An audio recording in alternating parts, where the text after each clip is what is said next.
E aí, pessoal, tudo bem? Aqui é o Alejandro, eu sou o professor de vocês. Estamos em mais um novo trimestre. Estamos no terceiro trimestre, tá bom? Da lição de número 1, cujo tema é A Igreja Diante do Espírito da Babilônia. É uma lição muito complexa, confesso. Vai falar sobre o livro de Apocalipse. Então, você precisa ter um conhecimento assim para conseguir entender. Mas eu vou procurar deixar o mais claro possível para você, tá? Vamos lá, gente. Sem demora, vamos iniciar. Texto áureo. Na sua testa estava escrito o nome, mistério, a grande Babilônia, a mãe das prostituições e abominações da terra, que está em Apocalipse 17:5. Verdade prática. A igreja deve resistir ao espírito da Babilônia, presente no cenário atual. Isso deve ser feito por meio do compromisso inegociável com a autoridade da palavra de Deus.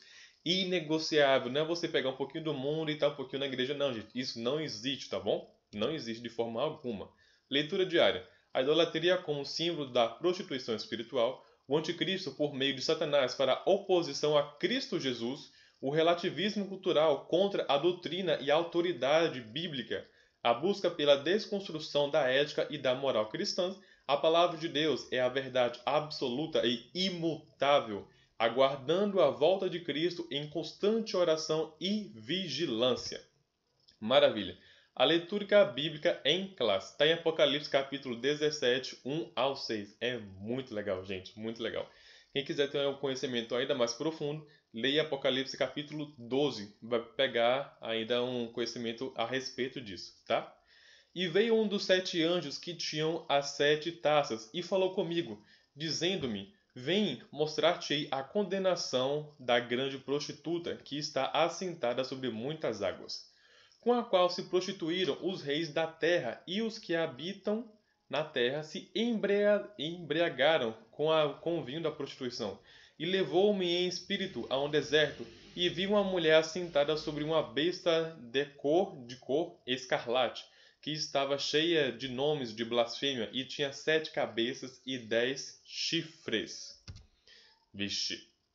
E a mulher estava vestida de púrpura e de escarlate, adornada com ouro e pedras preciosas e pérolas, e tinha na mão um cálice de ouro cheio das abominações e da imundícia da prostituição. E na sua testa estava escrito o nome Mistério, a grande Babilônia, a mãe das prostituições, a abominação da terra. Gente, incrível. E vi que a mulher estava embriagada do sangue dos santos e do sangue das testemunhas de Jesus. E vendo-a, maravilhei-me com grande admiração. Essa palavra aqui, maravilhei-me, na verdade pode ser de espantar, tá bom? Fica melhor a tradução. Gente, tudo isso daqui, a primeira vez que eu li eu fiquei bastante confuso, são várias coisas para a gente conseguir assimilar. Acredito que para você deve ser da mesma forma, mas estou aqui para poder explicar da melhor forma possível. Tudo bem? Vamos lá. Pergunta de conhecimento. Gente, primeiro, quem a meretriz representa? A meretriz representa quem, essa mulher? Quais são os 5 reis caídos descritos em Apocalipse 17? Quais sinais antecedem a volta de Cristo? Então, são algumas perguntas que você pode colocar, tá bom, para o seu aluno antes de começar a lição, para ver se ele estudou de verdade ou não. Quais são os inimigos que nós temos, gente, na área da Apocalipse? Primeiro, dragão, tá? Anticristo, falso profeta e a Babilônia, que representa a mãe das meretrizes, ok? E olha só o que fala. Apesar das grandes numerações de inimigos, em Apocalipse 20:10 fala: o diabo que se enganava, ele se enganava, que no caso, na verdade não, que as enganava, foi lançado no lago de fogo, que arde com enxofre, onde já haviam sido lançados a besta e o falso profeta. Eles serão atormentados dia e noite para todo o sempre. Então, gente, eu tinha falado se enganava porque na verdade ele se enganava sim. Ele na verdade sabia, né, que ele já seria condenado, mas ele tentou de tudo para vencer. Ele achava que tinha vencido. Então, quando Jesus morreu na cruz, que fala, Cristo pisará na cabeça da serpente, mas lhe ferirá o calcanhar. Quando fala ferirá o calcanhar, quer dizer que ele achava que tinha ganhado de Cristo na hora que ele vai e morreu na cruz. Então, na verdade, ele se enganou, porque na verdade nosso Deus ressuscitou. E no fim de tudo isso, que já passou, nós estamos após a morte de Cristo e a sua ressurreição. Aqui ele será lançado no lago de fogo. Isso quer dizer o que, Alejandro? Quer dizer que o diabo ainda não foi lançado no lago de fogo, tá? Ele está aqui ao nosso derredor. Mas quando tudo isso acabar, quando a grande tribulação finalizar, aí sim eles, os demônios, serão lançados no lago de fogo. Quem é a grande meretriz? Isso aqui é muito interessante. Olha só. As 7 cabeças são 7 colinas sobre as quais está sentada a mulher. Por enquanto você não vai entender nada, mas eu vou explicando direitinho.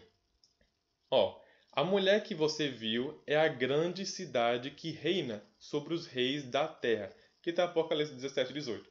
Gente, vamos lá. Qual é essa grande cidade? Qual é essa grande cidade? A grande cidade é Roma. Então, Alejandro, como você pode provar que é Roma? Eu provo para você agora. Aqui fala, 7 cabeças são 7 colinas sobre as quais está sentada a mulher. E uma moeda de Roma, uma moeda antiga, que mostra a mulher assentada sobre 7 colinas. Então, está provando de que a meretriz representa, sim, Roma, tá? Mas, gente, então, a meretriz será alguém de Roma? Essa meretriz, por acaso, vai ser um soldado, um imperador de Roma? Será que ainda existe imperador? Vou explicar para vocês. Vamos lá. A partir do ano 313 da nossa era, graças ao Edito de Milão, promulgado por Cristantino Magno, o culto cristão passa a ser permitido em todo o império, no mesmo século, no caso, no século IV depois de Cristo, no ano de 384, em função do Edito da Tessalônica. Eu quero adiantar para vocês, mas o que eu quero dizer é o seguinte: cristianismo se torna a religião oficial do Império Romano. Essa aqui é a parte principal, tá bom? Essa aqui é a parte principal. Então, essa é a parte primordial que eu quero falar para vocês. Mas vamos lá. Então, o Império Romano, que é o império que, no caso, domina todo o mal, que fala que ele será a meretriz, que é a mãe das prostitutas, que, no caso, vai estar sobre a besta. O que acontece? Antigamente, depois da época de João e tudo mais, essa Roma ela vai ser cristianizada. Então, será que essa cristianização foi verdadeira? Será que não foi? Vamos lá. Não deixem, em 2 Tessalonicenses 2,3 fala o seguinte: não deixe que ninguém os engane de modo algum. Antes daquele dia virá a apostasia, e então será revelado o homem do pecado, o filho da perdição. Então, aqui Paulo está dizendo que antes daquele dia, ou seja, antes que Jesus venha para nos buscar, na verdade que a gente será transladado para os céus, que é a segunda vinda de Jesus, a gente fala dessa forma. Aí, no caso, vai acontecer o quê? A apostasia. E o que é apostasia? Renúncia de uma religião ou crença, abandono da fé, renegação, ato de renunciar, ou seja, eu sou crente e aceitei a Jesus, só que eu fui e me desviei, não sou mais. Então quer dizer o quê? Antes que Deus venha, antes que nosso Jesus venha, vai acontecer a apostasia. Vai acontecer o quê? A renegação da fé. Então, beleza. Vamos conseguir entender. E nesse período de apostasia, quais são os cuidados que nós temos que ter? Quais são as apostasias que acontecem? É o quê? Relativismo, que rejeita a doutrina cristã. Humanismo muda os mandamentos bíblicos. Secretismo mistura o sagrado com o profano. Isso é pecaminoso. TV e músicas profanas, no caso, TV representa a mídia, que normalizam o pecado. Tô vendo aqui no celular e tal, fazendo a dancinha, então também posso fazer. Isso acontece demais. Além disso, corrupção, homossexualidade, o aborto, drogas, prostituição, pornografia, que está muito presente, tá? Então, gente, olha só, em Isaías 5,20 fala o seguinte: ai dos que chamam ao mal bem e ao bem mal, mas fazem das trevas luz, e da luz trevas, e do amargo doce, e do doce amargo. Ou seja, eu pego aquilo que é do mundo e falo, isso aqui deve ser gostoso. Então, tipo assim, tô vendo esse fruto, poxa vida, deve ser bom meu paladar, vou experimentar. Então é isso que está falando. Ou seja, não posso pegar no mundo e querer saborear. E eu não posso pegar aquilo que é de Deus e falar que é ruim, entendeu? Isso é blasfêmia. Então, o que a meretriz representa? A meretriz representa uma igreja desviada, uma igreja que cometeu apostasia, que ela foi o quê? Corrompida pelas influências pecaminosas desde a antiga Roma, que no caso foi cristianizada. Gente, isso aqui é um absurdo, um absurdo, um absurdo. Muita coisa para a gente absorver, mas vamos lá, vamos lá. Essa meretriz representa assim uma igreja, tá? Que era crente e ela foi desviada, que no caso ela foi corrompida pelas influências pecaminosas da antiga Roma, ok? Voltando aqui, a Roma ela foi o quê? Ela foi cristianizada. Ou seja, só que essa cristianização não foi verdadeira, não foi pura de coração, ou seja, as pessoas não deixaram o mundo. Eu coloquei o coelhinho da Páscoa aqui, se você não viu, Eu vou colocar aqui para vocês verem direitinho, tá bom? Tá no link da descrição o quê? De onde que veio o Coelho da Páscoa? O Coelho da Páscoa, na verdade, era uma comemoração pagã, uma festa pagã, porque toda mudança de estação existia uma festa. E para a estação da primavera tinha uma festa a uma deusa, tá? Que era a deusa da fertilidade, a deusa do amor e tal, tudo certinho. E ela era representada com um coelho. Então ela tinha coelho e vários ovos. Então os romanos falaram, poxa vida, a gente agora está crente, né? Então tem a nossa festa. Como que a gente vai fazer? Então, quer saber? Vamos pegar a morte e ressurreição de Jesus e enfiar o coelho da Páscoa aqui e falar que tá tudo bem. E isso acontece até os dias de hoje. É por isso que quando a criança vai, poxa vida, hoje é Páscoa. Então vou desenhar o que aqui na escola? Vou desenhar o coelhinho com o ovo da Páscoa. Então está substituindo a imagem de nosso Jesus que morreu e ressuscitou, que é o maior símbolo do amor de Jesus, está sendo interrompido, está sendo encoberto por um coelho da Páscoa, gente. Vamos tomar bastante cuidado, porque essa prática que os romanos fizeram, isso aqui é uma maior prova de que esses cristãos da época, na verdade, não foram realmente cristianizados, mas apenas queriam misturar a situação, tá bom? Foi isso que o Constantino Maio não queria fazer. Que na verdade foi e fez, só que, infelizmente, não foram arrependidos dos seus pecados. E o que eu quero dizer é o seguinte: aqui está a meretriz, aqui está a besta, a qual ela está por cima, e a besta deixa achar que ela o controla, ou seja, a besta guia ela para onde, no caso, a besta quiser. Ou seja, você quer saber? Ah, eu vou deixar você aqui em cima e você está montado sobre mim, só que na verdade sou eu quem estou controlando. Como que é isso no dia a dia? A gente começa a beber um pouquinho. Ah, tô aqui bebendo essa cerveja aqui e tal, tudo tranquilo. E eu tenho controle sobre tudo isso, mas na verdade é o diabo que coloca uma corrente e você fica te puxando e te leva para onde ele quiser. O cigarro da mesma forma, a pornografia da mesma forma. Você acha que está livre? O pessoal do mundo chega para você e fala: Alejandro, olha, cara, você está muito preso, você não pode beber, você não pode se prostituir, você não pode fazer nada disso.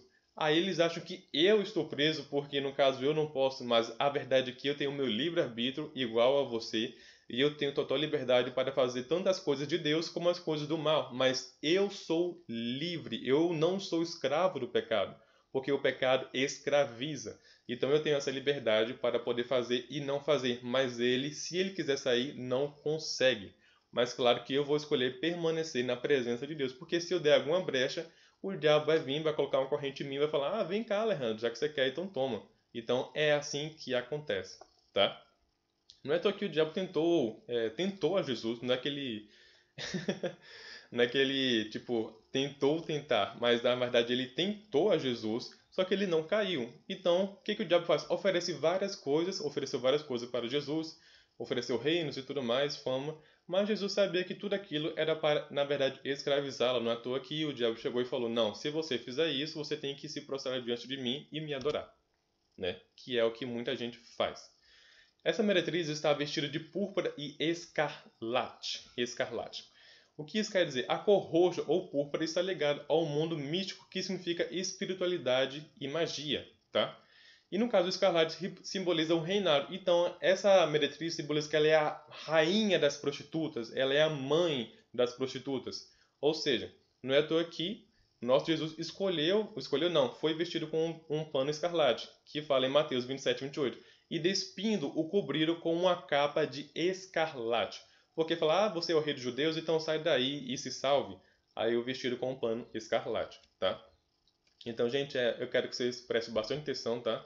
Porque essa daqui é a meretriz. A meretriz, essa é uma igreja que, no caso, desde a antiga Roma, lá de antigamente, que foi e começou a crescer com hábitos cristãos e romanos. E não pode misturar água doce e salgada. Então, por isso que cresceu uma cultura com pessoas que acham que pode pegar coisa do mundo e também coisa da igreja. Tudo bem? Não quer dizer que nós somos essa meretriz. Claro que não. Nós procuramos estar fixados na palavra de Deus. É ao contrário das pessoas que já estão desviadas. Ou seja, é como se fosse, não tem Lúcifer. Ele era do céu, certo? Ok, era do céu, caiu aqui na terra, então ele deixou. Lúcifer é uma pessoa, no caso um anjo, que se desviou. Ele estava na presença de Deus, se desviou, agora é Satanás. Da mesma forma, essa meretriz, ela achava que era crente e tal, só que na verdade não é.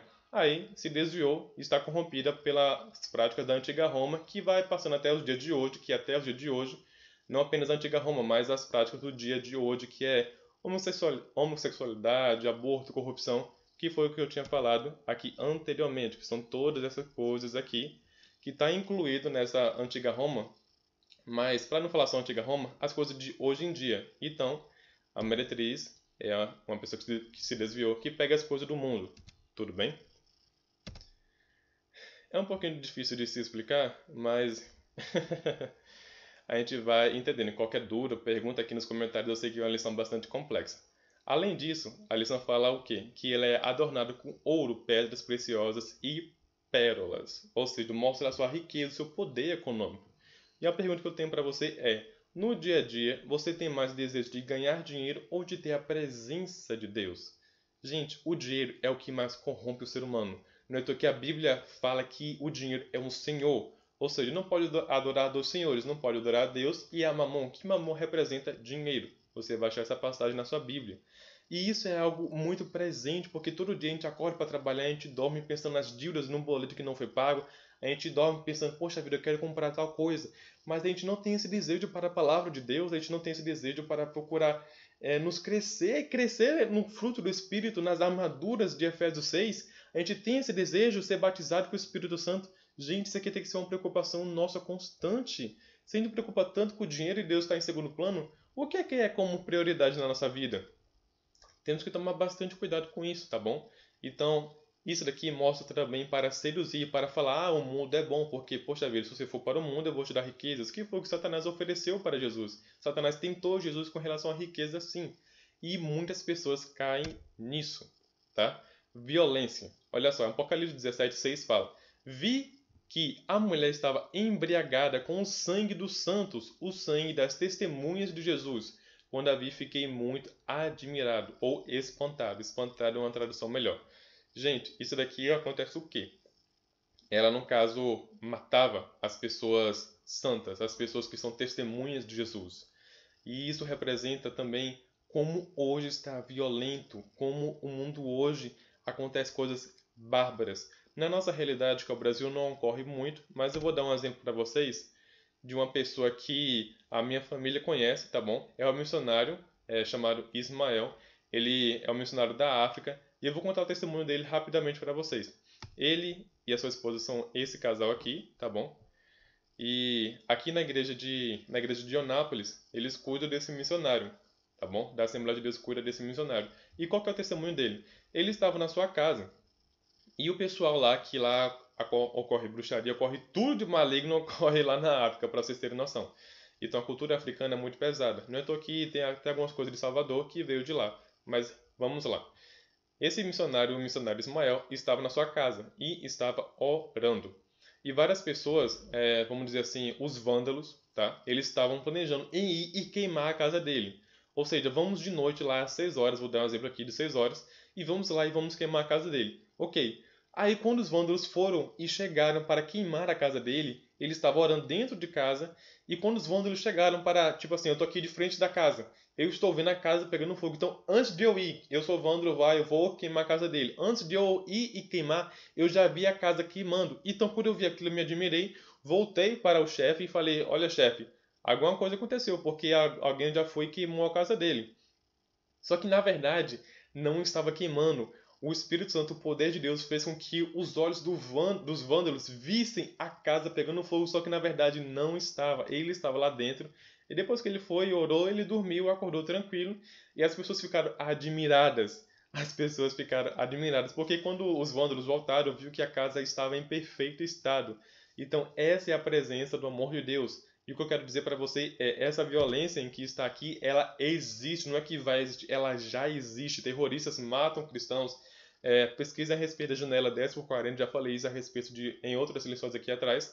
Mas isso fala muito, gente, sobre querer matar, querer tirar o livre-arbítrio, querer tirar a liberdade de expressão, de pregar a palavra de Deus.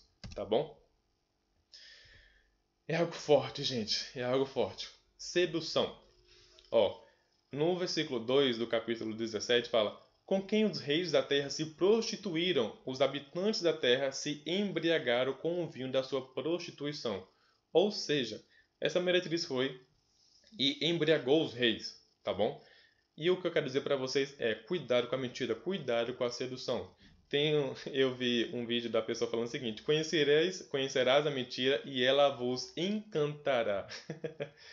Que tem a palavra que fala: conhecereis a verdade vos libertará. Mas quando você conhece a mentira ela vos encantará ou enganará. É muito tenso com relação a isso, porque o diabo ele sempre procura essa estratégia de querer enganar as pessoas, dar uma falsa felicidade. Não, você vai se prostrar diante de mim, eu vou te dar reinos, vou te dar tudo isso. Então é uma falsa felicidade que a pessoa procura naquele momento, só que na verdade aquilo nunca vai saciar, porque ela sempre vai querer mais, o orgulho sempre vai querer mais. E apenas o amor de Deus, a presença de Deus vai nos completar por inteiro, ok? Não é à toa que existem pessoas que, por exemplo, elas não vivem com dinheiro, com carro, com tudo isso, mas elas se sentem satisfeitas, elas se sentem completas. Que, poxa vida, é o que todo ser humano deseja. É a parte principal, primordial. O resto é em segundo plano.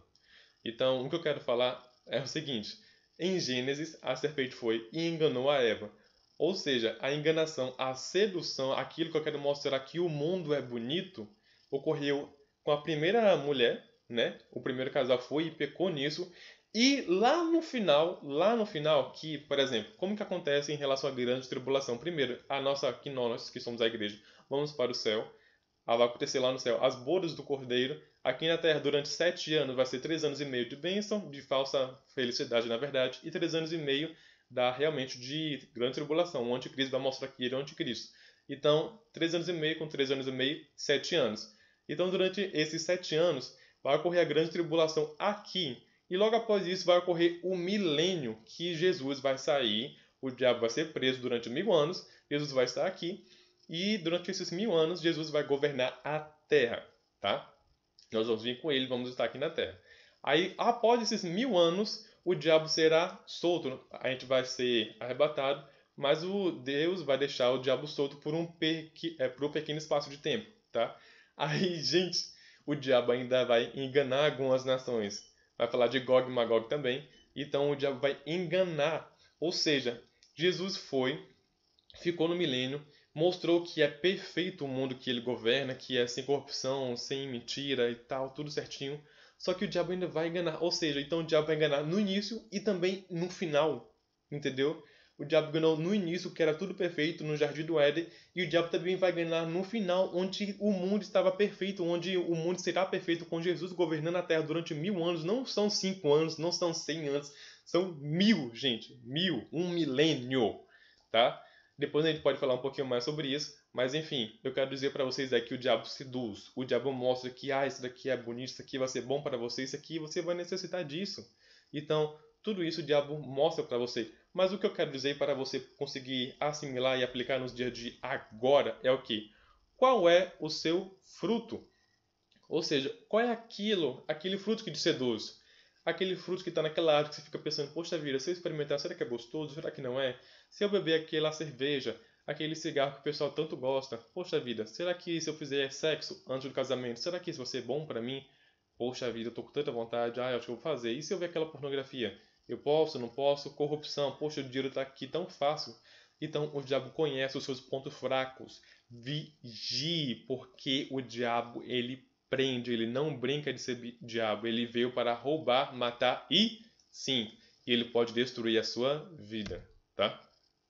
A besta. Quem é a besta? A besta é o anticristo.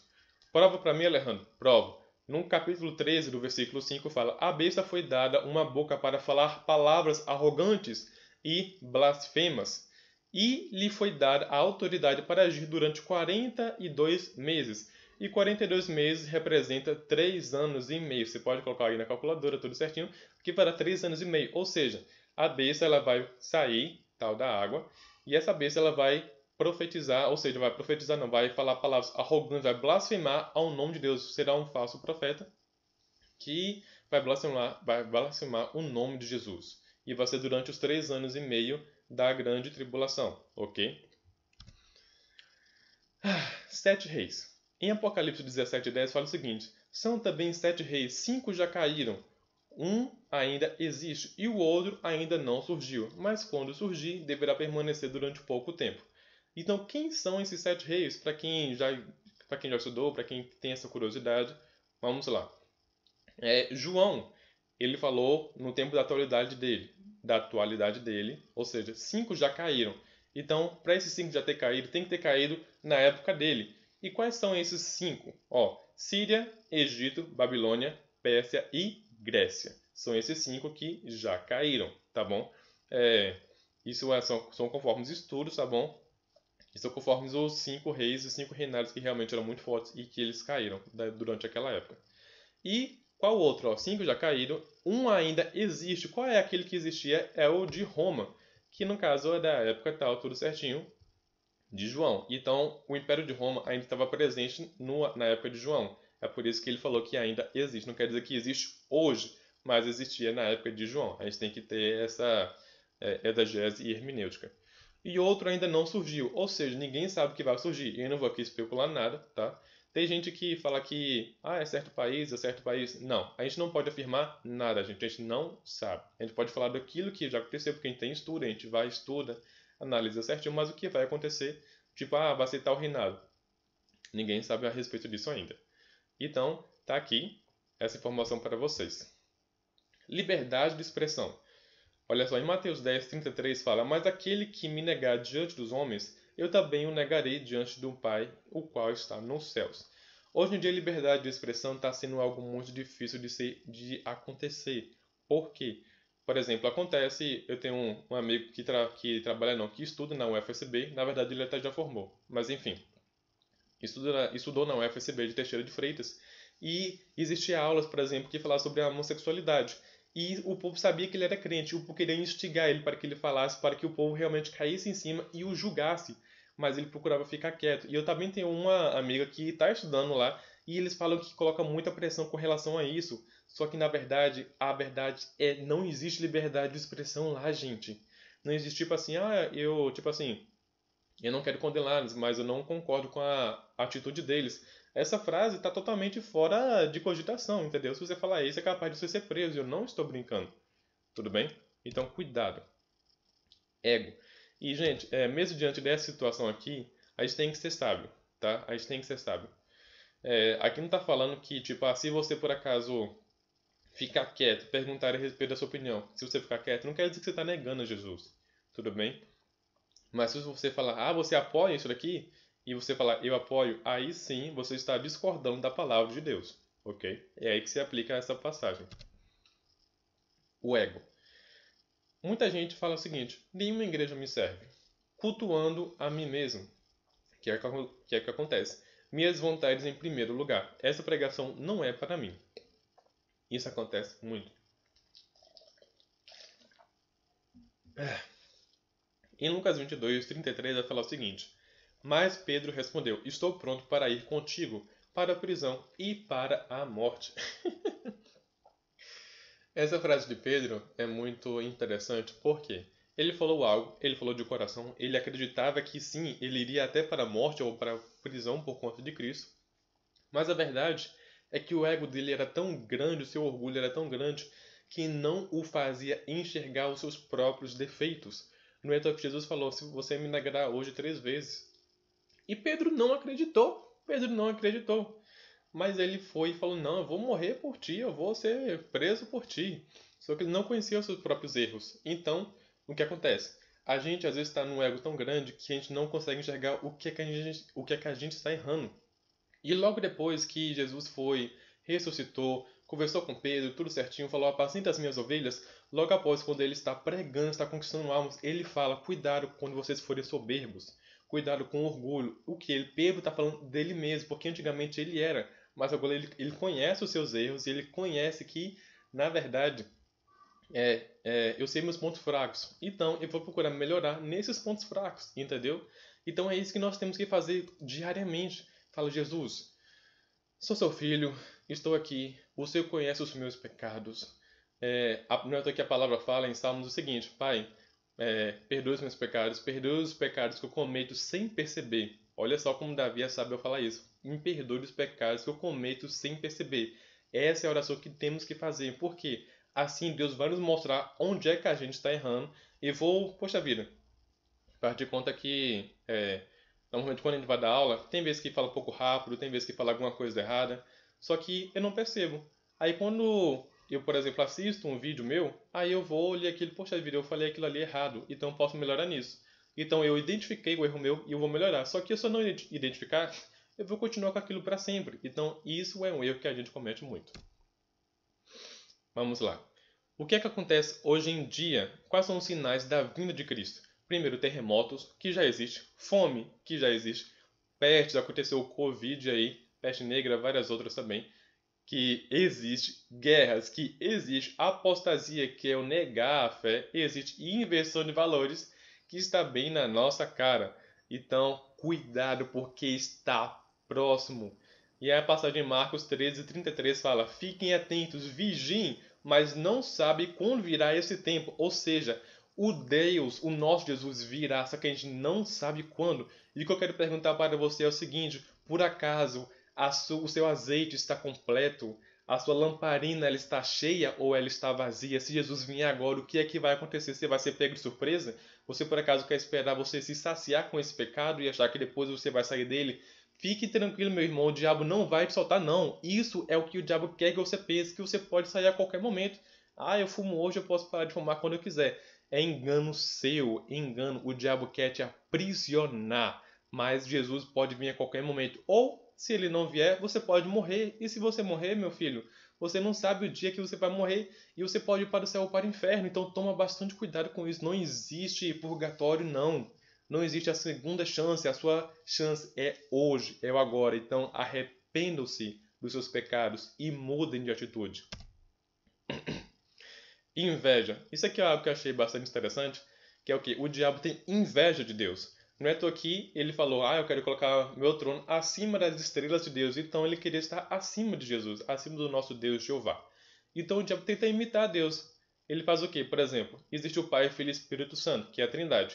Então ele colocou o dragão, o anticristo e o falso profeta. Olha só, os três. E também existe a noiva de Cristo, que é a igreja, que no caso é a sua grande noiva. E ele colocou o quê? A grande meretriz, a mãe das prostitutas. Uma mulher tal, toda ida, toda bonita, toda cheia de ouro, toda bem vestida, enfim. Então o diabo tenta imitar a Deus. Só que na verdade o nosso Deus, ele é soberano, ele é perfeito e ele já venceu. Não existe uma disputa de pau a pau, não. A guerra, gente, é nossa. Se a gente decidir perder, se a gente decidir fazer as coisas do mal, a gente vai perder sim. Mas se a gente estiver com Cristo, somos mais que vencedores, porque maior é quem está conosco. Em Gênesis 3,15 fala, lhe ferirá a cabeça e você lhe ferirá o calcanhar. O calcanhar ocorreu antes, que é o quê? Que é quando Jesus vai e morre, que o diabo vai procurar organizar todo aquele plano para falar, solte Barrabás, matem Jesus. Então isso é o quê? Ferirá o calcanhar. Jesus foi morrer naquele momento. Só que a atitude de morrer foi a maior prova de amor, porque ele ressuscitou, ele se entregou. Ele não foi, forçado, não. Jesus poderia muito bem sair, não é? Que quando ele estava no Getsemane, ele falou para Pedro, para que ele não cortasse a orelha de Malco. Não precisava fazer aquilo, porque se fosse necessário, ele trazia uma legião de anjos para o defender. Então Jesus se entregou de boa e livre vontade, tá?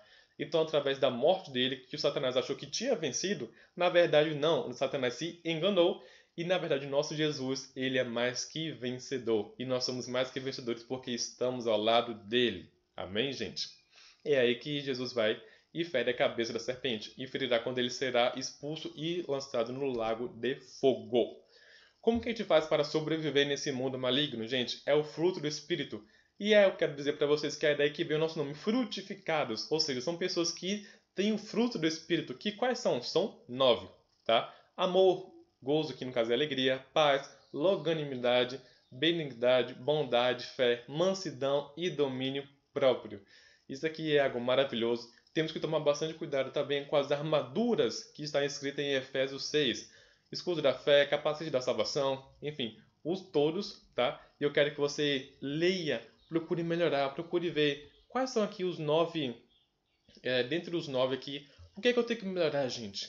eu tenho que melhorar mais na paz, eu tenho que ser mais feliz, eu tenho que ser mais grato a Deus, eu tenho que ser mais tardio em irar. Tudo isso é algo que você precisa fixar, tipo assim, Jesus, mostra para mim o pecado que eu estou cometendo. É isso que você tem que fazer. Tira o orgulho, para de falar eu sou assim, pronto, acabou. Não, não existe isso, gente. Todo mundo tem que melhorar em alguma coisa. E por favor, ensina o seu filho o caminho que ele deve andar. Ensina aí os frutos que você vai fazer com que o seu filho seja uma flecha, ou seja, ele irá bem mais longe do que você. Você não precisa que o seu filho fique apenas no seu lado a lado, porque assim não precisa de uma flecha, né? Se for para ficar guardado, não precisa, mas a flecha é para ir além, tá? Pergunta da Serenata. Gente, tinha muita pergunta da Serenata que eu poderia colocar aqui, mas eu quero colocar umas que são mais importantes e impactantes. E vai ser muito interessante. Olha só. O anticristo já está na Terra? Explica o texto de Apocalipse 17, 18. De novo, o anticristo já está na Terra? Explica o texto de Apocalipse 17, 8, que é uma palavra de João, que ele fala o seguinte. Na verdade, eu não vou falar não. Eu vou deixar para vocês irem, lerem e procurar interpretar, tá bom? E uma outra pergunta da Serenata, que é o quê? Quem é a mulher grávida que foge do dragão em Apocalipse capítulo 12? Por favor, leia esse capítulo 12 e também pelo menos metade do capítulo 13. Você vai conseguir pegar aí essa história bem legal que fala sobre uma mulher que estava grávida, que fugiu do dragão, o dragão foi atrás dela e tal, tal, tal. Quem é essa mulher? Nessa pergunta da Serena, eu vou falar quem é a mulher, quem é o dragão, quem é o bebê. Então, tudo que isso representa vai ser muito forte e impactante e vai ter total vínculo com essa lição de hoje. Tudo bem? Um abraço para vocês. E por favor, qual é o minuto EBD? Na verdade, o que é que você mais gostou dessa lição? O que é que achou mais interessante? Eu, particularmente, achei bastante legal falar sobre a meretriz. É algo que eu não sabia, que eu passei a conhecer. E essa pergunta da Serenata, para mim, vai ser ainda melhor do que toda essa aula, gente. Vai ser muito forte. E não perca a lição, tá bom? De número 2, que fala a deturbação da doutrina bíblica do pecado, tá? Vai ser muito show, muito interessante. Eu vou fazer uma pergunta aí interessante da Serenata também. E, enfim, um abraço para vocês e tchau, tchau!